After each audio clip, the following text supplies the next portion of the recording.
रणशिंग फुंकिले तू भीमा जाळण्या गुलामी, या निळ्या सैनिकाची गे निळी सलामी। आंबेडकरी चळवळ मांडणाऱ्या प्रत्येकाचं हे गाणं म्हणजे श्वास आहे। 1927 साली डॉक्टर बाबासाहेब आंबेडकरांनी ज्यावेळेस शेड्यूल कास्ट फेडरेशनची स्थापना केली त्यावेळेसपासून निळा रंग आंबेडकरी अनुयायी आपल्या अस्मितेचा रंग मांडतात। पोचीराम कांबळेंच्या आंदोलनाच्या बाबतीत असेल, मराठवाडा नामविस्ताराच्या आंदोलनाच्या बाबतीत सुद्धा निळा रंग हा शौर्याचं, त्यागाचं आणि बलिदानाचं प्रतीक मानला गेला, नव्हे तर तो चळवळीचा श्वास मानला गेला।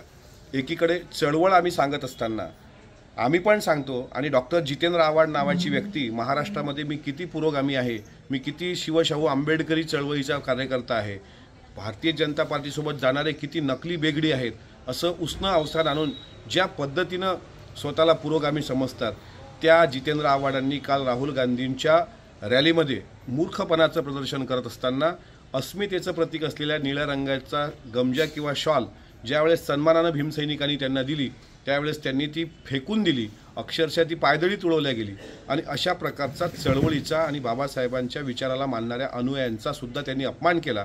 मला असं वाटतं भीमसैनिक या प्रकारामुळे नक्कीच चवताळलेला आहे, कारण पक्ष आणि राजकारण एक बाजूचा विषय ठेवूया, पण डॉक्टर बाबासाहेब आंबेडकरांच्या चळवळीचा निळा रंग हा अस्मितेचा प्रतीक असताना राहुल गांधी जर धारण करून फिरत असतील तर जितेंद्र आव्हाडांना निळ्या रंगाची ॲलर्जी का? मी आव्हाडांना एवढंच सांगतो, आज तुम्ही जो मस्ती आणि माज दाखवलाय, येणाऱ्या काळात भीमसैनिक तुम्हाला तुमची जागा दाखवतील। एक वेळी इतर कोणी तुम्हाला माफ करेल, पण बाबासाहेब आंबेडकरांच्या चळवळीतला कार्यकर्ता तुम्हाला कधी माफ करणार नाही। तुमचं बेगडी आंबेडकरी प्रेम महाराष्ट्राच्या जनतेने उभ्या डोळ्यांनी पाहिलं, त्या बेगडी प्रेमाचा मी तीव्र शब्दात जाहीर निषेध या ठिकाणी व्यक्त करतो। ठळक घडामोडींसाठी देशोन्नती न्यूज चॅनलला सबस्क्राइब करा आणि बेल आयकॉन प्रेस करा। मुंबई, पुणे, नागपूर, मराठवाडा असो का विदर्भ, राजकीय, सामाजिक, शैक्षणिक क्षेत्र असो का क्रीडा, सर्वच घडामोडीचे विश्लेषण पाहायला विसरू नका। फक्त देशोन्नती न्यूजवर।